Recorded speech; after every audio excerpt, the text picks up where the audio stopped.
Oi, pessoal, tudo bem? Que bom, nós estamos aqui de novo, né? Vamos continuar com as nossas aulas.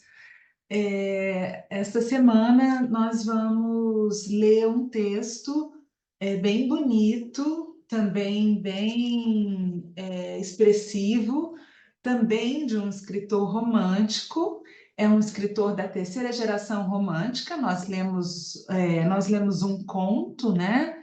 Nós lemos o conto da Maria Firmina dos Reis, um texto em prosa, portanto, e agora nós vamos ler um texto em versos, tá? Para manter a temática, eu escolhi trabalhar com Castro Alves. Castro Alves é a terceira geração romântica, né, gente? Mas eu estou dando esse salto só para nos mantermos dentro da temática, que é a temática da terceira geração romântica, tá? Não confunda, Maria Firmina dos Reis é texto em prosa, tá? E aqui nós vamos trabalhar com um texto em verso, certo? E essa classificação de primeira, segunda e terceira geração é uma classificação da poesia, tá certo, gente? Por quê? Porque a poesia no Brasil, ela se configura, né? Ela se apresenta, digamos assim, muito relacionada ao contexto, né? A primeira geração, mais próxima da independência, e aí aquela perspectiva mais ufanista, nacionalista, indianista. A segunda geração se fecha no seu intimismo, no seu subjetivismo, é uma geração bastante egótica, né? Chamada de ultrarromantismo, e a terceira, que é essa geração da qual a gente vai falar hoje, cujo tema se aproxima dos temas apresentados pela Maria Firmina dos Reis, né, no conto A Escrava e também no seu romance mais famoso, que é Úrsula. A terceira geração ela está mais próxima do final do século XIX. Portanto, ela está mais próxima da abolição, né, gente? De um contexto histórico ligado aos movimentos abolicionistas. Então, a terceira geração romântica, ela vai ser uma poesia que vai falar sobre isso. Então, quando a gente fala em primeira, segunda, terceira geração, é porque existe sim uma perspectiva cronológica da poesia romântica no Brasil, tá? Isso não significa que as características gerais do romantismo não estejam presentes. Estão presentes em toda a poesia romântica, né? As características que eu digo, as ligadas mais à essência do que seria o romantismo, essa perspectiva idealizada, né, de mundo idealizado, tá? Isso aí percorre todo o romantismo. Mas aqui, na terceira geração, a gente tem uma perspectiva que está mais ligada aos movimentos em busca de justiça social, que na verdade não acontecem só no Brasil, né? Na verdade, já existe toda uma movimentação no mundo ocidental por busca, e na própria Europa, né? Por busca de justiça, tá certo? Bom, então vamos lá. Vamos aqui. Eu preparei uns slides para vocês. E aí, vamos dar uma olhadinha aqui. Uhum. Então, essa aula é a nossa quarta aula, nosso quarto encontro por aqui, tá? E aqui nós vamos, então, ler um texto que foi indicado é uma indicação do PAS, né, indicado então pela Universidade de Brasília, e é um texto que representa bem a terceira geração romântica, ou seja, não é se você vai fazer ou não vai fazer o MB, isso na verdade, não importa muito. É legal conhecer esse texto, obviamente, se você vai tentar o PAS. Mas esse texto é um texto que apresenta características da terceira geração. Então, seja o caminho que você for seguir aí, ele é importante para nós, tá bom? Então, nós vamos ler a Canção do Africano, nós vamos falar um pouquinho do Castro Alves e da terceira geração romântica, que é a geração em que ele se insere, tá?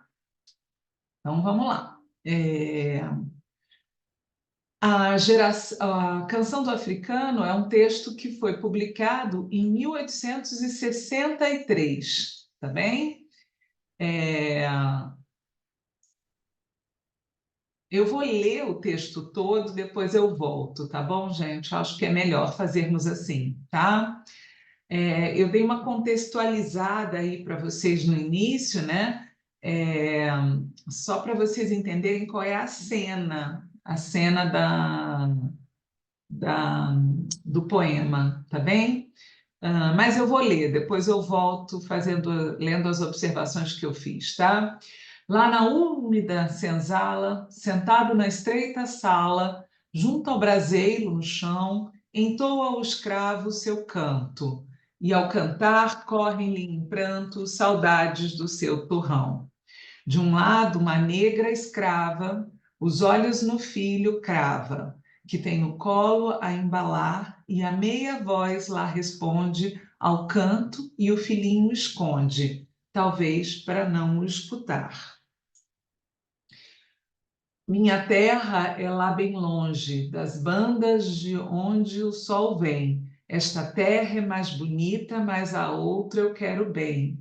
O sol faz lá tudo em fogo, faz em brasa toda a areia. Ninguém sabe como é belo ver de tarde a papaceia.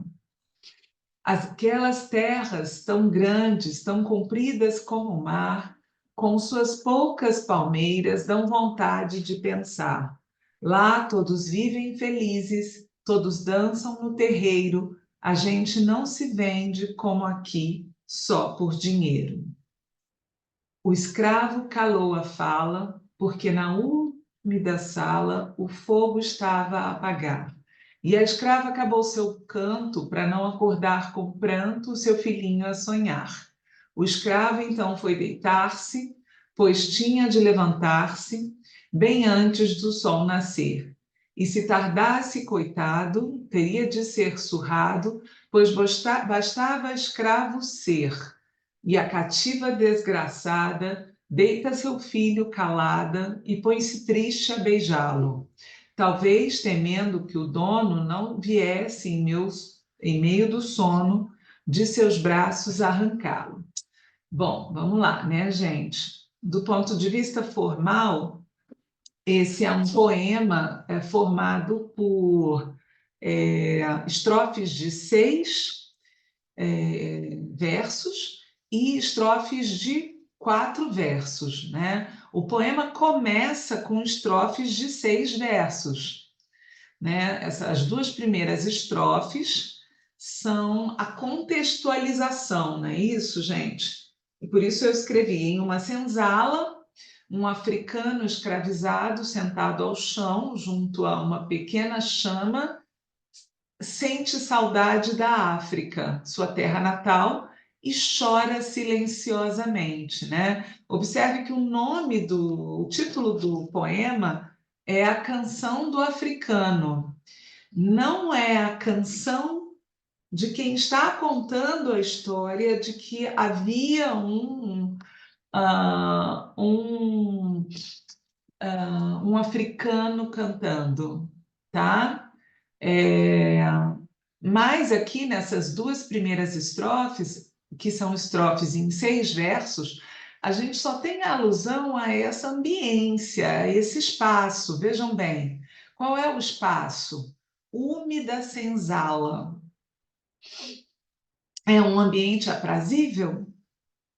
Sentado na estreita sala, junto ao braseiro no chão, entoa o escravo o seu canto. Então, ele está contextualizando aí, dizendo que o escravo vai cantar, né? E ao cantar, corre em um pranto. saudades do seu torrão. Então, é o que eu coloquei ali em cima, né? Ele tá sentado no chão, na senzala, nesse lugar estreito, úmido, né? E começa a cantar, para expressar a sua saudade da sua terra, né? E na forma de um lamento, né? Tem um pranto aqui, né, gente? Depois aí a cena se amplia. Vocês observaram o cenário, né? O cenário se amplia, ele cresce. O que que a gente tem aí? Tem outra pessoa, né? De um lado, uma negra escrava, os olhos no filho crava, que tem no colo a embalar, e a meia voz lá responde, ao canto e o filhinho esconde, talvez para não o escutar. Então, é como se, eu gosto muito de cinema, meus alunos sabem, é como se abrisse, né, gente? O foco está nele, nesse africano, e aí o foco expande, e aí tem esse ambiente, né? E neste ambiente está também uma mulher segurando o seu filho ao colo, e um filho que ela aqui claramente protege. Protege de quê? Né? Bom, aí a gente tem aqui, inclusive, introduzido por aspas, né?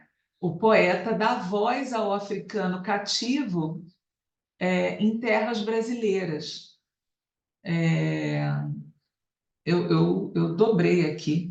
Africano cativo, escravo, né? Cativo e escravo são a mesma coisa. Depois eu corrijo. O poeta dá voz ao africano cativo, ao africano escravo, nos quartetos, né? Escravo em terras brasileiras, né? Cativo em terras brasileiras, tá?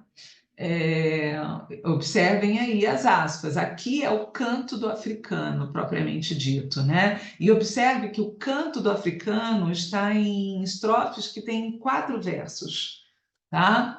Minha terra é lá bem longe, das bandas de onde o sol vem. Esta terra é mais bonita, mas a outra eu quero bem. O sol faz lá tudo em fogo, faz em brasa toda areia. Ninguém sabe como é belo ver de tarde a papa ceia. Uma referência à estrela, né? Aquelas terras tão grandes, tão compridas como o mar, com suas poucas palmeiras, dão vontade de pensar. Lá todos vivem felizes, todos dançam no terreiro, a gente lá não se vende como aqui só por dinheiro. Então, observe que nessas 4 estrofes, nessas e nas anteriores, né, em que é a voz do africano que vai aparecer, a gente tem aqui essa ideia, a gente tem esse jogo paradoxal, né? Em que o poeta coloca a África de um lado e a América de outro, né? E a África como símbolo de liberdade, né? Terras grandes, compridas como o mar, né? Lá vivem felizes, então tem ideia de liberdade, de felicidade. Olha a dança aí como uma característica dessa cultura, né? E uma dança que está associada também à felicidade, né? E aí vem uma crítica forte aqui a um estilo de vida, né? De um país colonizado, né? A gente lá não se vende como aqui só por dinheiro, tá? Ok. Essa é então a gente tem aqui uma América de escravidão, né? E uma África de liberdade, né? Ele vai colocar esse paralelo aí nessas 4 estrofes, que são a canção do africano, que são a voz do africano. A canção do africano é o poema inteiro, né? Mas a voz propriamente do africano aparece nessas estrofes. Ao final, a gente tem novamente estrofes de 6 versos. Observe que não mais a gente tem aspas, né? E aqui é novamente o poeta, né? Aqui é novamente o poeta. O escravo calou a fala, o escravo silenciou, ele calou a fala, porque na úmida sala o fogo estava a apagar. A gente tem umas metáforas aí, né, gente? Um fogo que se acaba, se apaga, uma vida que se acaba, uma voz que se silencia, uma escravidão, né? A gente tem aí uma série de questões que a gente pode discutir. É, E a escrava acabou seu canto, para não acordar com pranto o seu filhinho a sonhar. A criança ainda está aqui numa perspectiva, né, em que as crianças devem estar mesmo, né, de um mundo resguardado, de um mundo de sonho, de um mundo é, ingênuo, né? E ela protege essa criança porque ela não quer que essa criança ouça esse pranto, né? Acorde com o pranto, acorde com o choro, acorde com a dor, né? O escravo então foi deitar-se, pois tinha de levantar-se bem antes do sol nascer. Isso já fala sobre as condições de trabalho, né? E se tardasse, coitado, teria de ser surrado, pois bastava escravo ser, né? Essa estrofe contextualiza aí uma forma de ser escravo no século, de ser escravo, né? Na verdade, né? E uma forma do século XIX de tratar as pessoas, né? Bom, e a cativa desgraçada deita seu filho calada e põe-se triste a beijá-lo. Talvez temendo que o dono não viesse em meio do sono de seus braços arrancá-lo. Então, fica claro aí um medo que se tem, né, gente? Um medo que se tem de ter seu filho também escravizado, ter seu filho roubado, né? Como ocorre, por exemplo, com Joana, lá em A Escrava, né? Que perde seus 2 filhos. Vocês se lembram disso? Ela aí também fala desse medo, né?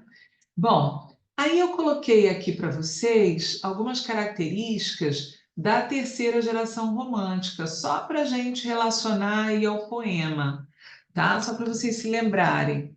A terceira geração eu já introduzi, né? Falei para vocês que a terceira geração romântica é uma geração mais próxima do final do século, portanto, mais próxima da abolição, né? Ela vai ser chamada de geração condoreira, condoreirismo, né? Condoreirista, em alusão ao pássaro condor.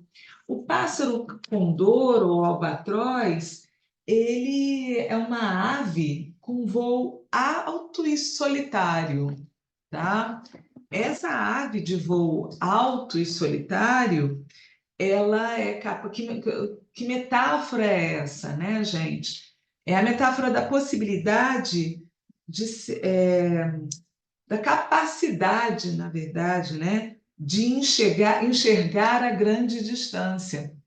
É muito importante de vocês entenderem isso, porque a segunda geração é uma geração intimista, fechada, egótica, né, melancólica. Os poetas se aproximam de um comportamento de misantropia, não é isso? Aqui não, aqui é o alçar voo. Voo já lembra liberdade, né, gente? Essa ideia do pássaro já nos dá essa ideia de liberdade.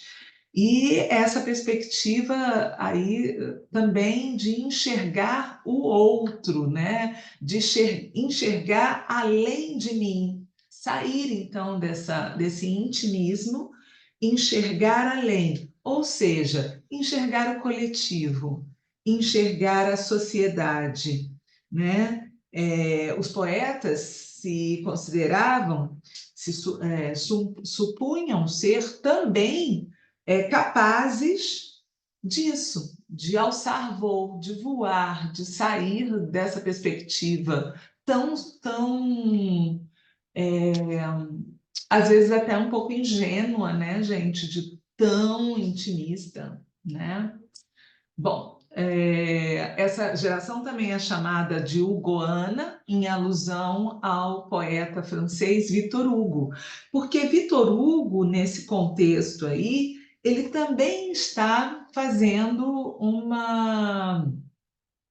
ele também apresenta uma poética, né, digamos assim, uma literatura de denúncia, né?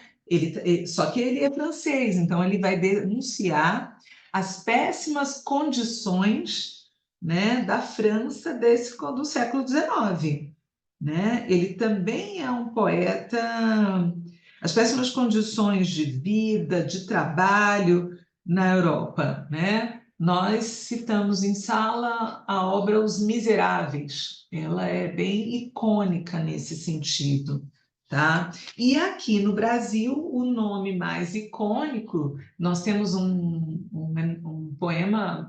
poeta muito importante também, que é o Sousa Andrade, mas é o Castro Alves que fica conhecido como poeta dos escravos, exatamente por desenvolver essa poesia de cunho político e social, né, com temas ligados à justiça, à liberdade, com essa perspectiva de transformação da sociedade, muito diferente do intimismo dos poetas da segunda geração e diferente também daquela perspectiva ufanista do nacionalismo da primeira geração. Gente, isso não significa que não tenha também uma postura idealizada, tá? E ufanista.